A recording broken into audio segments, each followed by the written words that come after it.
अस्सलाम वालेकुम। उम्मीद करती हूँ कि आप लोग सब खैरियत से होंगे। मेरा नाम डॉक्टर मोमना है।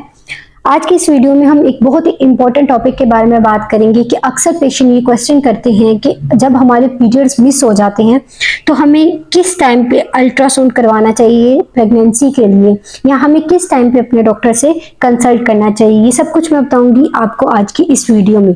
आज की ये वीडियो उन ख्वातीन के लिए जिनके पीरियड्स रेगुलर होते हैं, यानी हर मंथ उनको रेगुलर एक कॉन्टिन्यूस जो रेगुलर पैटर्न होता है उसके साथ हो रहे हैं, और उनके अगर पीरियड्स मिस हो जाते हैं तो अब उनको क्या करना चाहिए, या फिर कब उनको अपने डॉक्टर से जाके कंसल्ट करना चाहिए, और घर में किस तरह से वो अपने प्रेगनेंसी को चेक करने के लिए टेस्ट कर सकती हैं। Pregnancy test, urine pregnancy test, ये सब कुछ मैं बताऊंगी आपको आज की इस वीडियो में।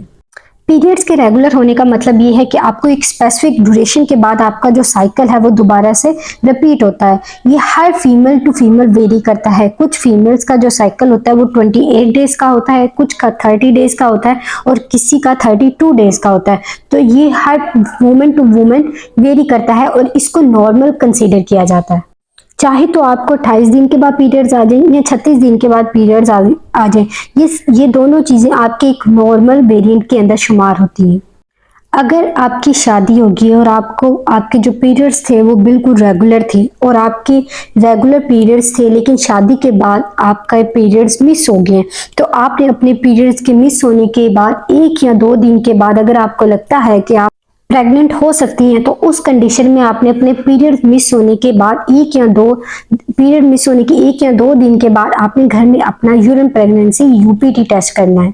अब मैं आपको बताती हूँ कि ये टेस्ट आपने करना कैसे। आपने क्या करना है कि सुबह के वक्त जब आप सुबह उठेंगे उस वक्त आपने जो आपका फर्स्ट यूरिन होगा उसको आपने एक डब्बे के कंटेनर के अंदर डाल देना है। फिर उसके बाद फार्मेसी से एक प्रेगनेंसी किट मिलती है, आपने वो लेनी है। उसके अंदर आप देखिएगा उस किट जो स्ट्रिप होती है उसके ऊपर एरो का निशान लगा होता है। जहां पे एरो का निशान लगा होता है आपने उसको यूरिन के अंदर 5 सेकंड के लिए डिप करना है। उसके बाद आप देखेंगे कि अगर उस स्ट्रिप के अंदर 2 रेड या ब्राउन कलर की लाइनें बन जाती हैं, अगर उसमें 2 लाइनें बन गई हैं तो इसका मतलब ये है कि आपने कंसीव कर लिया है, इस साइकिल में आप प्रेग्नेंट हैं। लेकिन अगर आपकी स्ट्रिप के अंदर 2 लाइनें अपीयर नहीं हुई और एक ही लाइन है, तो आपने क्या करना है, उस स्ट्रिप को थोड़ी देर के लिए और यूरिन के अंदर डिप कर देना है और उसके बाद दोबारा चेक करना है कि सेकंड लाइन अपीयर हुई है कि नहीं।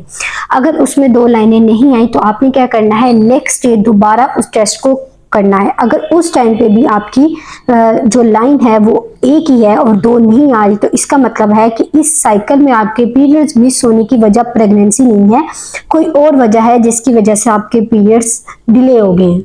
वो फीमेल जिनकी प्रेगनेंसी स्ट्रिप के अंदर, यूरिन प्रेगनेंसी स्ट्रिप के अंदर 2 लाइनें वाजिया हो जाती हैं और ये बात कंफर्म हो जाती है कि आपने साइकिल में कंसीव कर लिया है, तो ऐसी फीमेल्स को चाहिए 1 या 2 हफ्तों के अंदर अपनी डॉक्टर से, अपने गायनेकोलॉजिस्ट से जरूर कंसल्ट करें। फिर उस सूरत में डॉक्टर आपका एक अल्ट्रासाउंड करवाते हैं। उस अल्ट्रासाउंड में कुछ चीजें देखी जाती हैं। उस अल्ट्रासाउंड में ये देखा जाता है कि जो हमल हो गया, यानी जो प्रेगनेंसी कंसीव हो गया, उसमें बच्चे की दिल की धड़कन आ रही है या नहीं, या बच्चे का निशान मौजूद है या नहीं। उसमें 2 चीजें देखी जाती हैं कि जो प्रेगनेंसी कंसीव हुई है वो वायबल है या नहीं।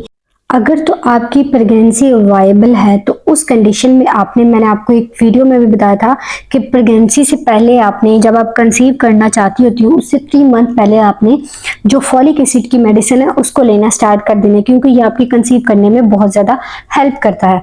और उसके अलावा जब आपका ये कंफर्म हो जाता है कि आपने कंसीव कर लिया है, तो आपने अपनी प्रेगनेंसी के फर्स्ट ट्राइमेस्टर में, यानी कि पहले 3 महीनों में फॉलिक एसिड का जो इस्तेमाल है वो जारी करना है और अपने डॉक्टर से ज़रूर कंसल्ट करना है। इसके अलावा अल्ट्रासाउंड करवाना इसलिए भी ज़रूरी होता है, इसमें एक और बहुत इंपॉर्टेंट चीज़ देखी जाती है कि बच्चा अपनी नॉर्मल जगह पे है कि नहीं। यानी कि नॉर्मली अगर बच्चा बच्चेदानी के अंदर है तो उसको नॉर्मल जो उसकी लोकेशन है कंसीडर किया जाता है। बाज़ औक़ात कुछ फीमेल्स में क्या होता है, जो उनकी प्रेगनेंसी है उसका जो एम्ब्रियो है वो ट्यूब में जाके इम्प्लांट होने शुरू हो जाता है, जिसे एक टॉपिक प्रेगनेंसी कहा जाता है। इस सूरत में ज़रूर है कि आप अपने डॉक्टर से कंसल्ट करें, क्योंकि ये प्रेगनेंसी हाई रिस्क प्रेगनेंसी होती है।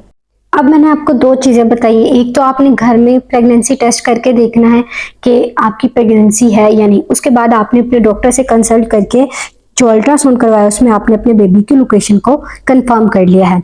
उसके अलावा अब कुछ फीमेल्स ऐसी होती हैं जो अक्सर ये बात कंप्लेन कर रही होती हैं, बहुत ज़्यादा ये सवाल करती हैं कि मैंने अपने हमल के 5वें या 6ठे हफ्ते टेस्ट करवाया था, अल्ट्रासाउंड करवाया था, जिसमें मुझे डॉक्टर ने बताया कि अल्ट्रासाउंड में बच्चे के दिल की धड़कन नहीं आई। अब तो इस वजह से ये हमल ज़ाया करना पड़ेगा।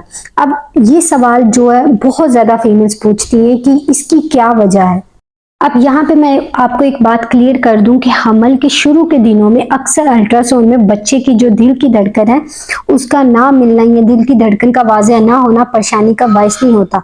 आपने क्या करना है कि आप उस अल्ट्रासाउंड के 10 या 14वें दिन के बाद दोबारा से अल्ट्रासाउंड करवाना है, क्योंकि हमल के शुरू के दिन में अक्सर ये होता है कि जो बच्चे के दिल की धड़कन है वो प्रॉपरली वाज़ह नहीं हो रही होती, जिसकी वजह से अक्सर ये कंप्लेन करती हैं कि पेशेंट हमारे तो बच्चे के दिल की धड़कन नहीं आई।